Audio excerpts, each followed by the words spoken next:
Hello students. तो आज हम पढ़ेंगे मैट्रिक्स चैप्टर को। क्लास 12th या 11th में पढ़ने का है, ठीक है।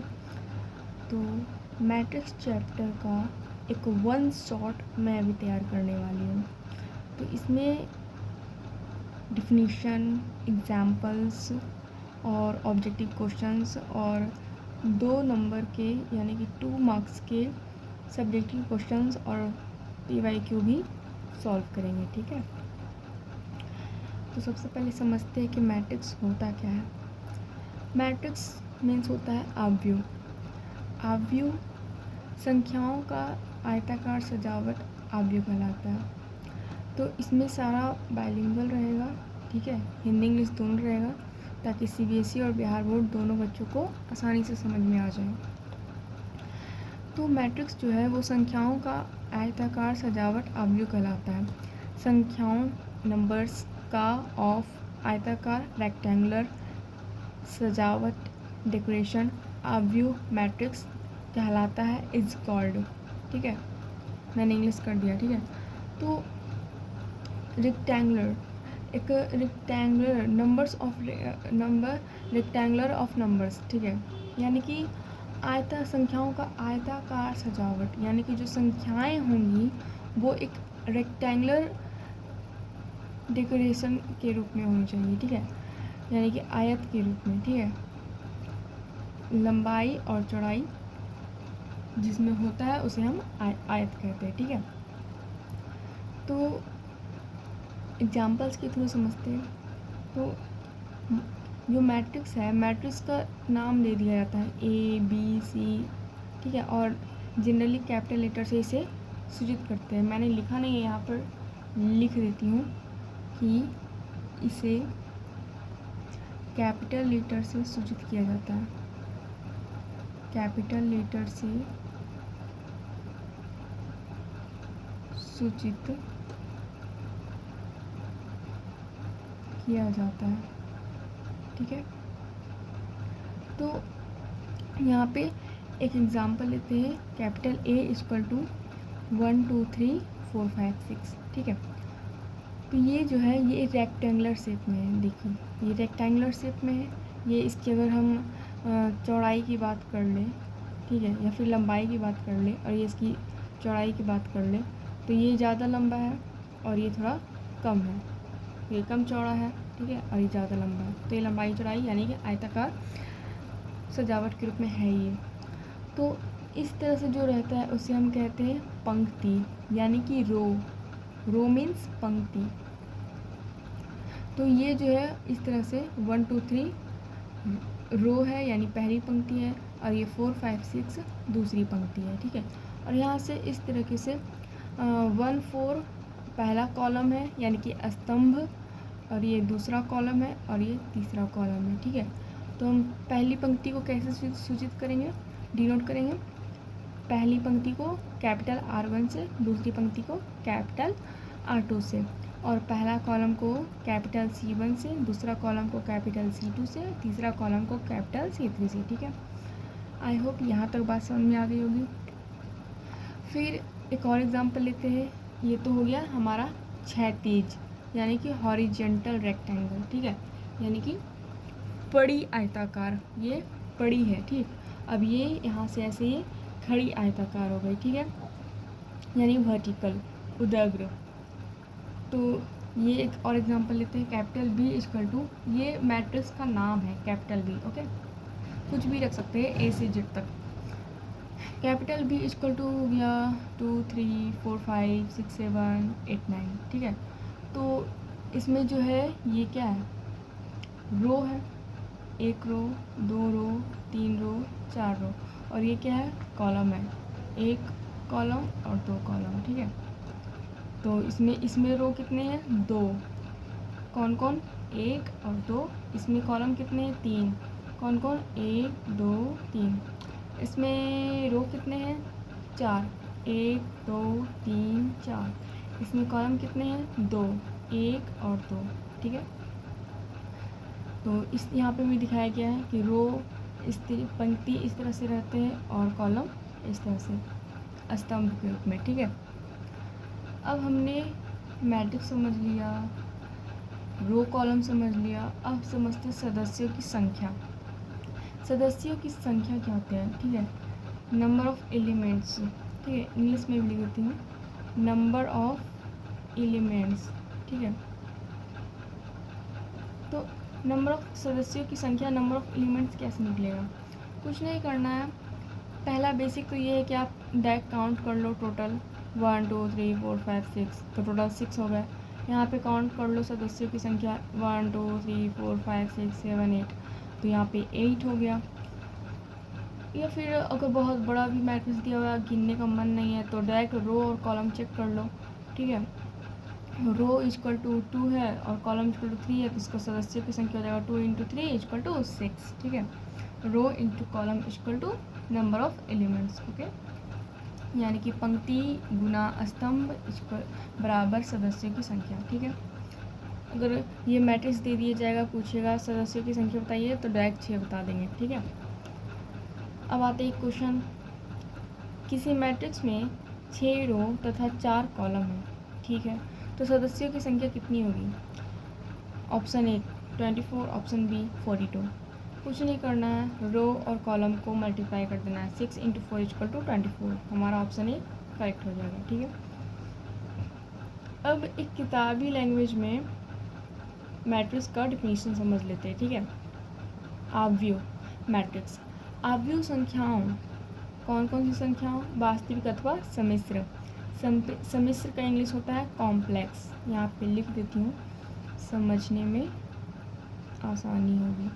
कॉम्प्लेक्स, सम्मिश्र संख्या मीन्स कॉम्प्लेक्स संख्या और वास्तविक संख्या मीन्स रियल नंबर, ओके।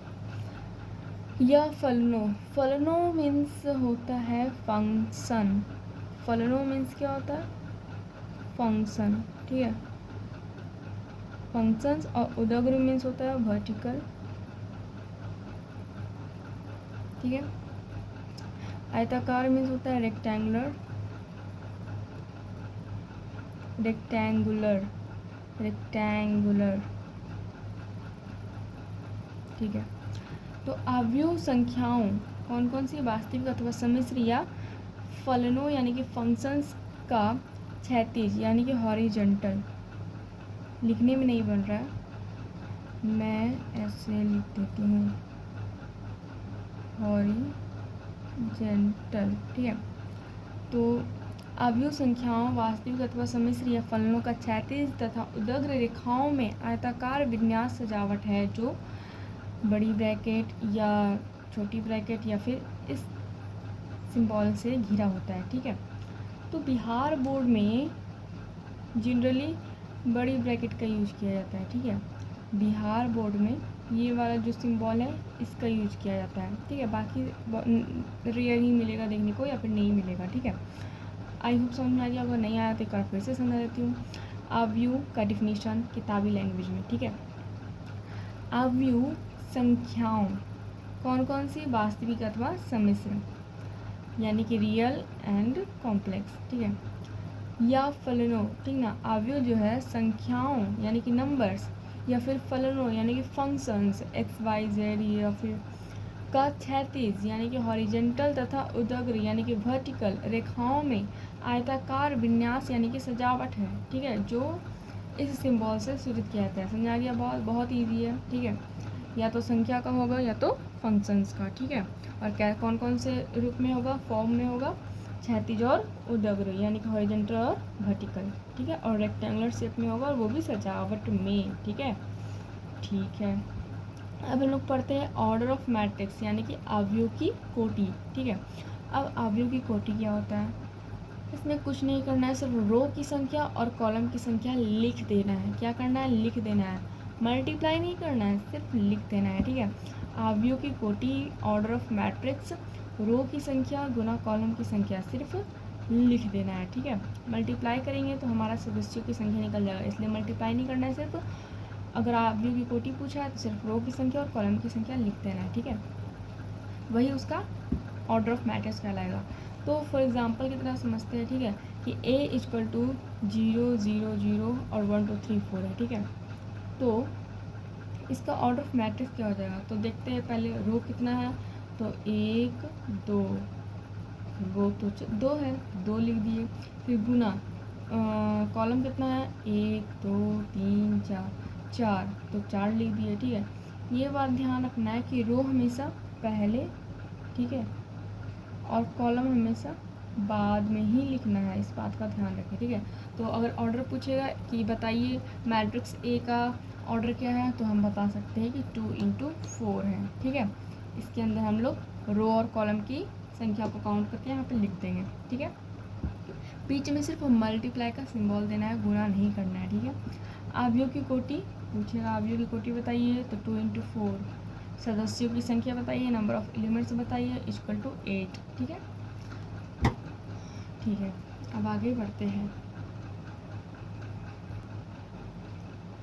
तो अब हम लोग देखते हैं एक एग्जांपल लेके, a इक्वल टू 1 2 3 4 5 3 1 2 3 1 1 1 और 2 1, ठीक है। तो इसका ऑर्डर ऑफ a बताइए, ठीक है। तो इसका ऑर्डर ऑफ a कितना हो जाएगा, रो कितने हैं 1 2 3, 3 है, इंटू कॉलम कितना है 1 2 3 4 5, 5 हो गया, ठीक है। तो ये हमारा ऑर्डर ऑफ ए हो गया। नोट में ध्यान रखना है कि ऑर्डर निकालते वक्त रो की संख्या पहले और कॉलम की संख्या बाद में लिखी जाएगी, ठीक है। यहाँ पे मैंने लिख दिया है ताकि आराम से याद रहे। फिर एक और एग्जांपल लेते हैं, a इक्वल टू 2 4 6 8 8 6 4 2। इसका ऑर्डर ऑफ ए पूछेगा तो लिखेंगे 2 × 4, एक रो है 2 रो है, कॉलम कितने हैं 1 2 3 4, तो 2 × 4, ठीक है। इसे हम पढ़ेंगे कैसे, 2/4 पढ़ेंगे, कैसे पढ़ेंगे 2/4, ठीक है। मैट्रिक्स को शॉर्ट में लिखने का तरीका, 2 × 2 मैट्रिक्स को हम लोग शॉर्ट में कैसे लिखेंगे, ठीक है। तो परीक्षा में ऐसे लिख के दिया रहेगा, ठीक है, AIJ, और यहाँ पे लिखा रहेगा रो और कॉलम 2 × 2/2, ठीक है। तो हम इसे लिखेंगे कैसे, तो इसे बहुत सिंपल तरीक़े से लिख सकते हैं। सबसे पहले पहला जो है रो को पहले लिखना है, ठीक है। तो रो को लिख देंगे A1, ठीक है। फिर A1, रो ऐसे लिखाता है ना, A1 हो गया। उसके बाद फिर 2 गो रो है, तो यहाँ पे लिखेंगे A2, ठीक है। उसके बाद यहाँ पे क्या लिखेंगे, कॉलम लिखेंगे। तो फिर कॉलम के आई जो है, आई हमारा रहेगा रो, और जो जे है जे हमारा रहेगा कॉलम, ठीक है। मतलब ये आई जो है रो को दर्शाएगा और जे जो है वो कॉलम को दर्शाएगा, ठीक है। तो आई में A1 हो गया, फिर यहाँ पे हो गया A2, ठीक है। और ये जो रेड वाला है, रेड वाला हमें कॉलम को बता रहा है, रेड वाला क्या बता रहा है, कॉलम, ठीक है। तो ये पहला जे जितना भी जे है वो सारा कॉलम है, ठीक है। तो ये हो गया हमारा A1, फिर A2, फिर A1, फिर A2, ठीक है। सॉरी, इस तरह से होगा, कॉलम ऐसे होता है ना, A1 A2, ठीक है। यानी कि जब हम रो लिखेंगे तो हम ऐसे लिखेंगे A1 A2, और जब हम कॉलम लिखेंगे तो लिखेंगे A1 और A2, ठीक है। तो इस तरह से जब हम लिखेंगे ना तो ऑटोमेटिकली ये A11, A12, A21 और A22 बन जाएगा, ठीक है। तो इस तरह से देखने में लगता है कि अरे 10 का गैप है, इस तरीके से, लेकिन हमें ध्यान रखना है कि ये वैसे उस तरीके से कर सकते हैं। वैसे मेन कॉन्सेप्ट यही है कि यहाँ पर जो पहला आई होता है वो रो को दर्शाता है, और दूसरा जो होता है जे वो कॉलम को दर्शाता है, ठीक है। बहुत सिंपल है, यहाँ पे 2 लिखा हुआ है, ठीक है।